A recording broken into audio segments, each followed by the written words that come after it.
வணக்கம். இலங்கை செய்திகளுடன் நான் நிரோஷன். விரிவான செய்திகளுக்கு முன் தலைப்புச் செய்திகள். ஜப்பான் இடைநிறுத்திய அபிவிருத்தி திட்டங்கள் மீள ஆரம்பிக்க நடவடிக்கை. நிதி திட்டமிடல் பிரதியமைச்சர் ஹர்சன சூரியபெரும கருத்து. நாட்டில் இடம்பெறும் தொழிற்சாலை மூடல்கள் நாட்டின் பொருளாதார வளர்ச்சியை பாதிக்கிறது என எதிர்க்கட்சித் தலைவர் சஜித் பிரேமதாச தெரிவிப்பு. வடக்கு காணிகள் தொடர்பான வர்த்தமானி அறிவித்தலை வாபஸ் பெற வலியுறுத்த உள்ளதாக கஜேந்திரகுமார் பொன்னம்பலம் தெரிவிப்பு.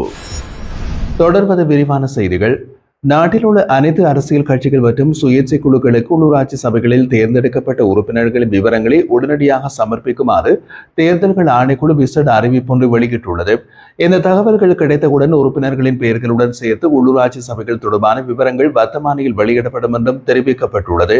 மேலும் உள்ளூராட்சி தேர்தலை முன்னிட்டு வருமானம் மற்றும் செலவு தொடர்பான அறிக்கைகளை இன்னமும் சமர்ப்பிக்காத வேட்பாளர்கள், அரசியல் கட்சிகள் மற்றும் சுயேட்சை குழுக்கள் மே 27ஆம் தேதிக்குள் அவற்றை சமர்ப்பிக்குமாறும் தேர்தல்கள் ஆணைக்குழு தலைவர் மேல் ரத்நாயக்கம் கேட்டுக் கொண்டுள்ளார். ஜனாதிபதி அனுர்குமார திசாநாயக்க வழங்கிய கணக்காய்வாளர் நாயகம் பதவிக்கான பரிந்துரையை அரசியலமைப்பு பேரவை நிராகரித்துள்ளது என்றும் நம்பகமான தகவல்களை மேற்கோளாக கொண்டு கொழும்பிலோடு ஊடகம் ஒன்று செய்தி வெளியிட்டுள்ளது. இந்த விவகாரத்தின் மத்தியில் கருத்து வேறுபாடுகள் எழுந்ததால் பேரவை உறுப்பினர்கள் வாக்களிக்க வேண்டிய நிலைமை ஏற்பட்டிருந்தது.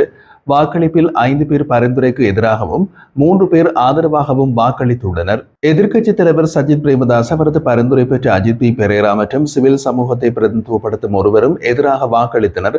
பிரதமர் ஹரணி அமரசூரிய, சபை தலைவர் விமல் ரத்நாயக்க மற்றும் தேசிய மக்கள் சக்தியின் அபுபக்கர் ஆதம்பாவா ஆதரவாக வாக்களித்தனர். இந்த பதவிக்காக பரிந்துரைக்கப்பட்டவர் கணக்காய்வாளர் நாயக திணைக்களத்தினர் அல்லாமல் வெளிநபர் என்பதை நிராகரிப்புக்கு காரணமாக உள்ளது. முன்னதாக எதிர்க்கட்சியை சேர்ந்த தயாசிரி ஜெயசேகர மற்றும் அரச டி சில்வா ஆகியோர் இந்த பதவிக்கு திணைக்களத்திலிருந்து ஒருவரை நியமிப்பதே பாரம்பரியமாக இருப்பதை நாடாளுமன்றத்தில் வலியுறுத்தியிருந்தனர். நிதி திட்டமிடல் பிரதியமைச்சர் ஹர்சன சூரியபெரும, ஜப்பான் அரசாங்கம் முன்னர் இடைநிறுத்திய அபிவிருத்தி திட்டங்களை மீள ஆரம்பிக்க உரிய நடவடிக்கைகள் மேற்கொள்ளப்பட்டுள்ளதாக தெரிவித்துள்ளார். ஊழல் காரணமாக ஆண்டுகளாக நிறுத்தப்பட்டிருந்த இந்த திட்டங்களை மீண்டும் செயல்படுத்தும் போது ஆரம்ப கட்ட செலவுகளை விட பல மடங்கு அதிகமாக செலவாகும் என்றும் எச்சரித்தார். பாராளுமன்றத்தில் நடைபெற்ற நிதி சட்ட விவாதத்தில் அவர் இதனை குறிப்பிட்டுள்ளார். மேலும் சுற்றுலாத்துறை பொருளாதார மீட்சிக்கு முக்கிய துறையாக பார்க்கப்படுவதாகவும் மத்தள விமான நிலையம் வழியாக வரும் சுற்றுலா பயணிகளுக்கு வெளியேறும் போது கட்டண அடிப்படையில் நிவாரணம் வழங்கும் திட்டங்கள் விரிவாக்கப்பட உள்ளதாகவும் கூறியுள்ளார். முன்னைய அரசாங்கத்தில் வெளிநாட்டு அபிவிருத்தி திட்டத்தில் லஞ்சம் கோரிய அமைச்சரை பற்றி வெளிநாட்டு தூதுவர் ஒருவர் முறைப்பாடு செய்தது குறித்து அவர் சுட்டிக்காட்டியதுடன் தற்போது வெளிநாட்டு அரசுகள் மற்றும் முதலீட்டாளர்கள் அரசாங்கத்தின் மீது நம்பிக்கை கொண்டுள்ளதாகவும் ஊழலற்ற நிர்வாகமே வெற்றியின் திறவுகோலாகும் என்றும் கூறினார். ஐக்கிய முதலீட்டில் செயல்பட்டு நெக்ஸ்ட் தொழிற்சாலை மூடப்பட்டதால் 2000 பேர் வேலைவாய்ப்பு இழந்துள்ளார்கள். இதுபோன்ற தொழிற்சாலை மூடல்கள் நாட்டின் பொருளாதார வளர்ச்சியை பாதிக்கிறது என்று எதிர்க்கட்சித் தலைவர் சஜித் பிரேமதாச குறிப்பிட்டுள்ளார். 2028ஆம் ஆண்டு முதல் கடன்களை அடைக்க ஆண்டுக்கு 5% வளர்ச்சி விகிதம் அவசியமான நிலையில் தற்போது இந்த இலக்கை அடைவது சாத்தியமற்ற சூழ்நிலையில் நாட்டை வங்குரோத்து அபாயம் நெருங்குகிறது என்றும் எச்சரித்துள்ளார். மின்சார கட்டண உயர்வு, வாழ்க்கை செலவின் அதிகரிப்பு, தொழிற்சாலை மூடல்கள், ஊழல் மற்றும் அரசாங்கத்தின் தவறான கொள்கைகள் ஆகியவை நாட்டின் பொருளாதாரத்தையும் மக்களின் வாழ்வாதாரத்தையும் மோசமாக பாதிக்கின்றன என்றும் சஜித் பிரேமதாச உரையாற்றும் போது கூறினார். இதேவேளை பிரித்தானிய ஆடை உற்பத்தி நிறுவனம் நெக்ஸ்ட் கட்டநாயக்காவில் இயங்கி வந்த தனது தொழிற்சாலையினை திடீரென்று மூடியதற்கான காரணத்தை வெளிப்படுத்தியுள்ளது. நெக்ஸ்டின் உற்பத்தி துறை பணிப்பாளர் டேவிட் ரே வெளியிட்டுள்ள விளக்கத்தில், தொழிற்சாலை கடந்த பல ஆண்டுகளாக லாபமின்றி செயல்பட்டு வந்ததுடன் உற்பத்தி செலவுகள் தொடர்ந்து உயர்ந்ததையும் மூல காரணமாக குறிப்பிட்டுள்ளார். இதனால் தொழிற்சாலையை மூடுவதை தவிர்க்க முடியாத முடிவாக அவர் எடுத்துள்ளதாகவும் கூறியுள்ளார். இதேவேளை இலங்கையில் நெக்ஸ்ட் நிறுவனத்திற்கு சொந்தமான மற்ற 2 தொழிற்சாலைகள் இயங்க தொடரும் என்றும் டேவிட் ரே உறுதிப்பட தெரிவித்திருந்தார். இந்த முடிவுக்கு பின்னர் வேலை இழந்த 1416 தொழிலாளர்கள் போராட்டங்களில் ஈடுபட்டு வருகின்றனர். கட்டுநாயக்கா சுதந்திர வர்த்தக மண்டலத்தில் அமைந்திருந்த இந்த தொழிற்சாலை கடந்த செவ்வாய்க்கிழமை அதிகாரப்பூர்வமாக மூடப்பட்டது.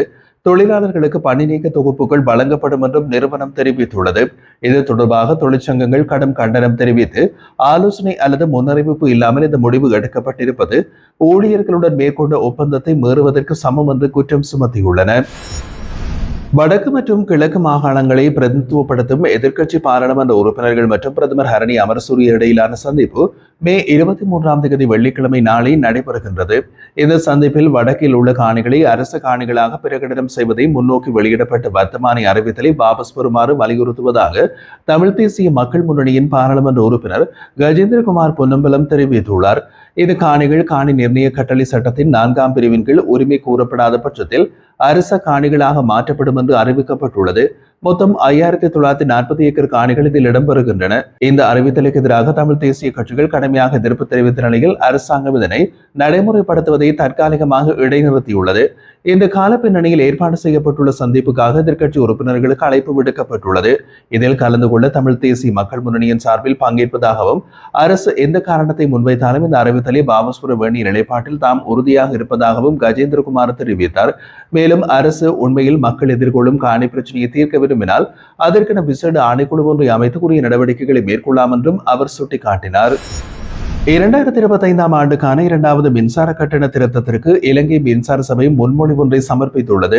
இதனைத் தொடர்ந்து இலங்கை பொது பயன்பாட்டு ஆணையம் முன்மொழியப்பட்ட மாற்றங்களை பற்றி மக்களின் கருத்துக்களை பெற்றுக்கொள்ள மாகாண மட்டத்தில் பொது ஆலோசனைகளை நடத்துவதற்கு தீர்மானித்துள்ளது.